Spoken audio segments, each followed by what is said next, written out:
was a junior, I remember I got 2 guns on 2 separate occasions pulled on me at Garfield behind my brothers. Your brother pulled a gun on me, stuck it in my head, and I had to figure out, well, how am I going to get out of this without getting shot?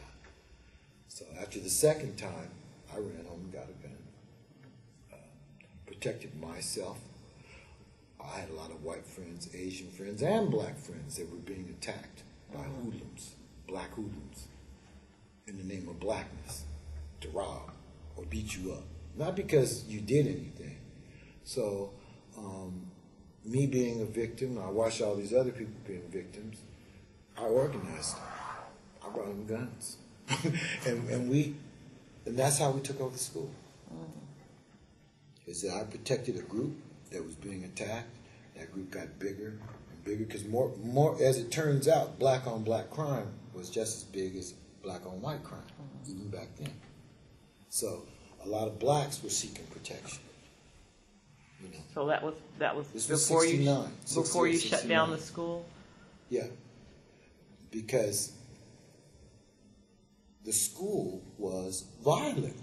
It was. We didn't take over the school solely to have black quality education, but what we derived is you got all these ignorant people running around beating each other over the head. We're suffering from education, number one, but number two, chaos. Garfield was very chaotic, very dangerous. People would come off the street and attack our students in the name of blackness, go into the girls' bathroom and mess with white girls. So, after the second gun got stuck to my head, by that time, I was ready to whoop people's ass, shoot people's ass.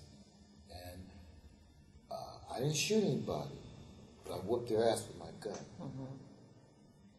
And I started beating people up hard. I remember Curtis tried to come back to Garfield.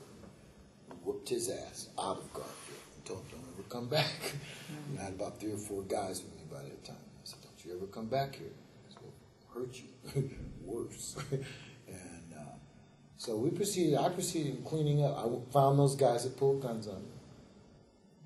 I caught them and somewhere else, because they took off. When I got violent, I got extremely corrosive toward those people. I went to other schools whooping people's ass. By that time, we were starting to war again hard on the drug dealers. Then the pimps would be coming up to Garfield, picking up the girls. So this was, you 69. had dual roles. You were a Black Panther Party member, and then you were a member of the BSU. So you were a student, and you were a student. So you were protecting people in the school as well as in the community. Yeah, and then trying to educate the black kids to be black versus niggers. Right. Same fight we're fighting now. And so I found myself in this position. I still had to get good grades. You know, you better get the, so I got the good grades, which became easy over time because once you learn how to do stuff, you hang around people that do it, well, it's easy. It's easy, yeah. So, but I had this gun. I had 3 guns at Garfield. I said, well, I better have them in different places because I don't know whenever, it's not a fun feeling having people coming up to your school trying to kill you. Yeah. So I eliminated that threat.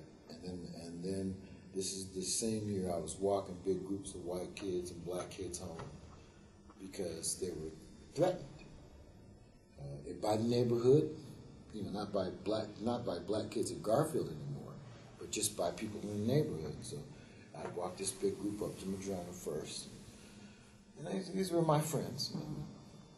Some of them were just younger, but they felt safe. So we had about 70 kids every day walking up the hill, Cherry Hill.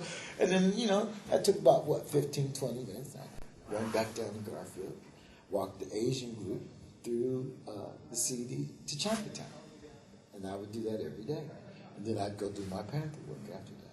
And this was every day until this problem went away. But it didn't really go away until the end of the year.